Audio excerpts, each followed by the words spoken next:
ternyata usianya hampir mendekati 197 ya, 97 tahun. Tapi sampai di usia seperti itu, Masya Allah, tidak kalah cantiknya. Kenapa? Karena seorang ulama terkemuka, Syekh Ibrahim Basuni, menyampaikan bahwasanya di dalam hati kita itu ada kecenderungan yang bisa mengeraskan hati kita. Apa sih pemantik di antara kerasnya hati kita? Tidak lain, yang pertama adalah seorang yang ketika diberikan ilmu, maka ketika seseorang diberikan ilmu ini, kalau ilmu itu tidak digunakan dalam kebaikan dan ketaatan kepada Allah Subhanahu wa Ta'ala, maka ilmu ini akan bisa menyesatkannya. Makanya kesalahan orang pintar itu menganggap orang lain itu bodoh. Dan kenapa dukun disebut orang pintar? Karena yang datangnya ada orang bodoh. Maka Rasul menyampaikan, man arada dunya falahi bil ilmi. Siapapun ingin dengan dunia itu harus dengan ilmu. Wa man aradal akhirah, dan siapapun yang orientasinya hidup kita juga dengan akhirat, itu pun harus dengan ilmu. Wa man arada bihima, ingin dua-duanya, ingin dunia dan akhirat, itu pun alai bil ilmi. Itu harus berdasarkan dengan ilmu. Dan ilmu ini yang dirangkai di dalam surat Al-Mujadilah di ayat yang ke-11, Allah sampaikan pesannya bagi kita. Yarfa'illahu allazina amanu minkum wallazina utul ilma darajah. Allah akan mengangkat di antara orang yang beriman adalah orang yang berilmu. Maka kenapa kita bela-belain menyekolahkan kita, anak-anak kita menjadi anak-anak yang terbaik di masanya, di zamannya nanti? Karena tentu kita dulu di zaman kolonial, yang hari ini di zaman milenial, lompatannya jauh sekali. Dulu kita tidak pernah mengenal yang namanya belajar online, browsing online, HP juga kita nggak punya kan, betul Pak? Tapi di hari ini, di zaman digital, di saat era hari ini, anak-anak kita, Masya Allah, ilmu ini harus dimiliki oleh kita. Tapi itu tadi, jangan terjebak ketika seorang ini bisa menjadi keras hati ketika ilmu ini tidak digunakan di dalam ketaatan dia kepada Allah Subhanahu wa Ta'ala. Maka hari ini kita sama-sama diduduk di majelis ilmu ini bukan karena kita hebat. Saya sendiri yang mungkin yang menyampaikan tausiah di mimbar ini bukan orang yang hebat. Ya, tapi ternyata Allah masih menutup mungkin aib-aib kita. Hari ini Allah masih sayang kepada kita. Nah, oleh karenanya tentu banyak kisah yang sudah kita ketahui bersama betapa Allah akan menghinakan di antara orang yang berilmu.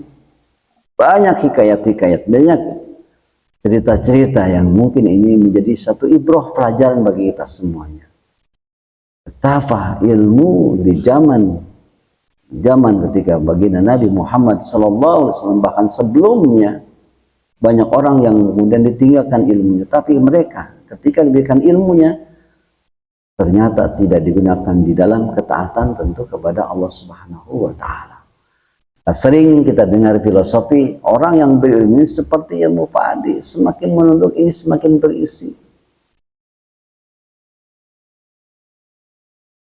Artinya ketika kita hari ini sedikit demi sedikit diberikan pemahaman ilmu ini, yang paling penting bagi ilmu ini kemudian digunakan dan diamalkan dalam kehidupan kita sehari-hari. Kenapa? Karena pesan kita semuanya ada sebagai penyampai dakwah.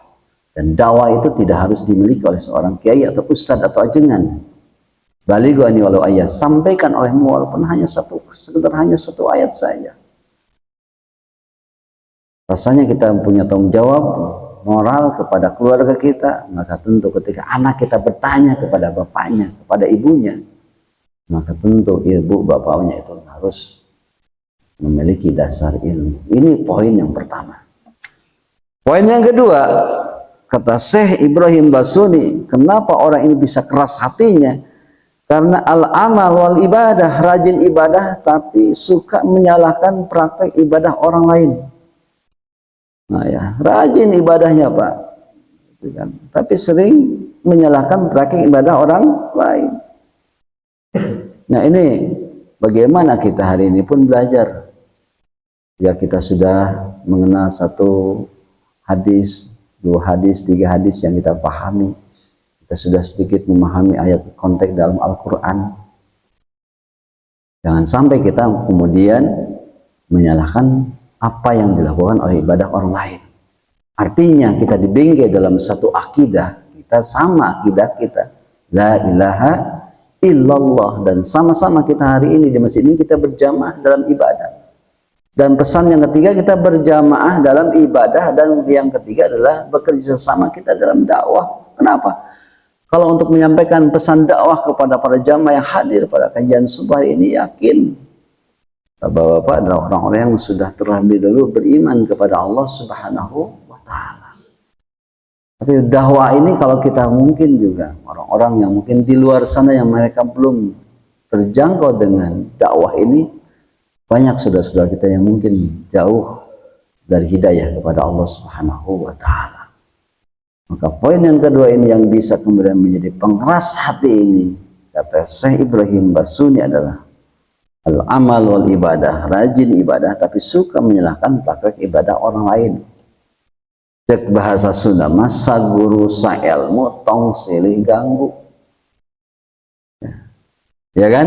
Saguru sailmu tong silih ganggu. Kita sudah punya keyakinan praktek fikih kita dalam ibadah pun semuanya mungkin berbeda. Ya kan? Jangankan kita, di zaman baginda Nabi saja, Nabi tidak pernah melakukan sholat tarawih secara berjamaah. Tapi kemudian ketika Sayyidina Umar bin Khattab melakukan sholat tarawih berjamaah, sesuatu yang tidak dilakukan oleh Nabi tapi dilakukan oleh sahabat Nabi, itu bid'ah. Tapi bid'ah apa? Bid'ah hasanah, bid'ah yang baik. Jadi tidak semuanya bid'ah itu dolalah, sesat. Ya kan? Kalau semuanya dipandang bahwa bid'ah itu sesat, kalau kita ukurannya kemudian apa yang dilakukan oleh baginda Nabi Muhammad SAW, terukur apa yang dilakukan oleh Nabi, rasanya mungkin para jemaah haji mau ibadah umrah bid'ah kalau mereka menggunakan pesawat terbang. Harus apa ke sana Pak? Harus pakai apa ke sananya? Perlu naik onta kali itu. Sampai kapan nyampainya? Mungkin kalau di zaman dahulu, di saudara kita, orang tua kita, kakek kita, dulu mungkin berapa bulan mereka terapung, terombang-ambing di laut, ya kan? Itu mungkin termasuk bid'ah juga. Kenapa? Karena Rasul tidak melakukan perjalanan haji itu dengan kapal laut. Jadi inilah harus terukur ketika kita mengatakan perkara bahwa sesuatu itu adalah bid'ah. Ada bid'ah yang kemudian dilakukan oleh sahabat Nabi yang disebut dengan bid'ah hasanah, ya, bid'ah yang baik. Poin yang ketiga adalah kata Syekh Ibrahim Basuni, ya, pemantik kerasnya hati adalah al-hasabu wan nasbu, terlahir dari keturunan terhormat tapi tidak pandai menghormati orang lain. Hai Pak, hati-hati ini ya. Nih, al-hasabu wan nasbu, terlahir dari keturunan terhormat tapi tidak pandai menghormati orang lain. Kenapa? Jelas Allah sampaikan, inna akramakum indallahi atqakum, bahwasanya yang paling mulia di sisiku bukan orang yang siapapun, ternyata yang mulia di sisiku adalah orang yang bertakwa, yang bertambah ketaatannya kepada Allah Subhanahu wa Ta'ala. Jadi kalau kita semuanya bertambah ketaatan kita kepada Allah Subhanahu wa Ta'ala, kita ada adab-adab yang kita lakukan, diantaranya ketika kita mendengar azan dikumandangkan, itu adab yang baik, akhlak yang baik itu bagaimana? Segera kita tinggalkan segala pekerjaan kita, segala kegiatan aktivitas kita, dan akhlak yang mahmudah, yang terpuji itulah ketika kita memenuhi panggilan Allah melalui sholat subuh berjamaah. Walaupun di antara bapak-bapak biasa ada yang subuh mengantuk. Kenapa? Karena disuguhi mungkin dari mulai jam setengah 1 sampai tadi jam 4 ya, kita disuguhi oleh pertandingan perempat final Indonesia lawan Korea Selatan. Namanya juga bola. Apa itu bola? Bola. Banyak orang lupa Allah itu bola. Kata bola kuat Pak.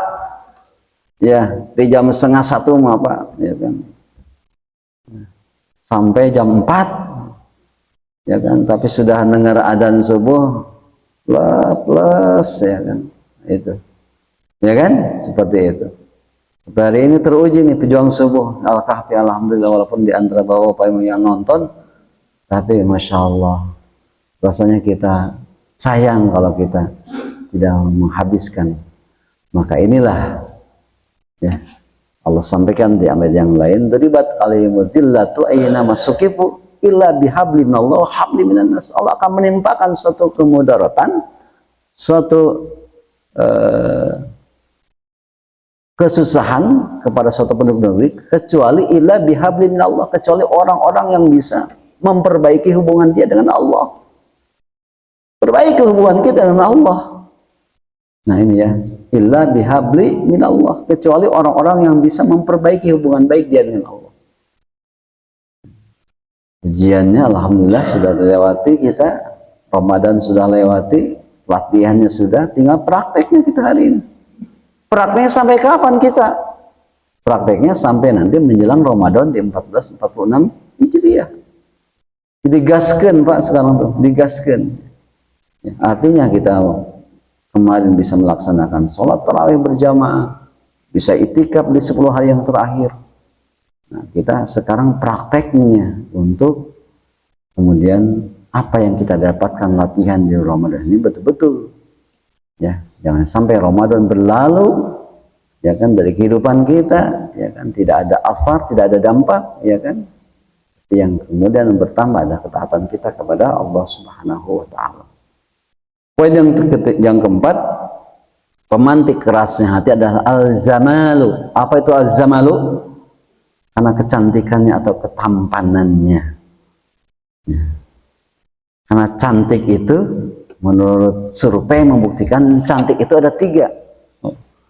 Ini Pak, kalau nanti istri Bapak nanya kepada Bapak, Mama, cantik itu ada 3. Pertama, cantik dari sananya, dari sonohnya. Nah, itu cantik dari sananya. Yang kedua, cantik dari dananya. Dan yang ketiga, cantik dari kameranya. Ah, itu. Glowing ya. glowing gitu ya. Kalau cantik dari sananya, alhamdulillah. Kemarin seorang pakar kecantikan, Ibu Muriati Sudibyo, ternyata usianya hampir mendekati 197 ya, 97 tahun. Tapi sampai di usia seperti itu, Masya Allah, tidak kalah cantiknya. Kenapa? Karena kedua, cantik karena dananya. Selain cantik dari sananya, ditambah cantik dari dananya. Bapak-bapak barangkali kalau misalnya pengen di HP-nya bagus itu kan, nah, coba ya dipermak ya kan, sedemikian rupa nanti ada penipuan kamera. Penipuan kamera. Jadi cantik itu dari kameranya. Oleh karenanya para jamaah Al-Kahfi yang Allah muliakan, 4 pilar inilah yang menjadi pemantik bagaimana kerasnya hati itu. Lain adalah yang pertama tadi, dari ilmu yang didapatkannya, dari amal ibadah yang dia merasa lebih hebat dan senantiasa menyalahkan praktek ibadah orang lain. Yang ketiga, yang terlahir dari keturunan yang terhormat sehingga tidak bisa menghormati orang lain. Dan keempat, dari merasa cantik atau merasa tampan. Itu semuanya adalah bagian supaya kita terus bisa berintrospeksi pada diri kita masing-masing, betapa yang mulia itu bukan karena tampan, bukan cantiknya, bukan hartanya, tapi lebih in akramakum indallahi atqakum. lebih bagaimana ketaatan kita, ketakwaan kita tentunya kepada Allah Subhanahu wa taala. Inilah poin yang saya sampaikan pada kesempatan subuh kajian hari ini. Untuk para jamaah semuanya, jangan lupa like and share dan subscribe-nya, tidak lupa komennya. Keberadaan Masjid Al-Kahfi ini mudah-mudahan kita semuanya diberikan kesempatan, kemampuan untuk terus menjaga amalah ibadah kita di luar bulan suci Ramadan. Itu yang sampaikan. Terima kasih atas kebersamaannya. Wallahu fiqh al-mutariq. Assalamualaikum warahmatullahi wabarakatuh.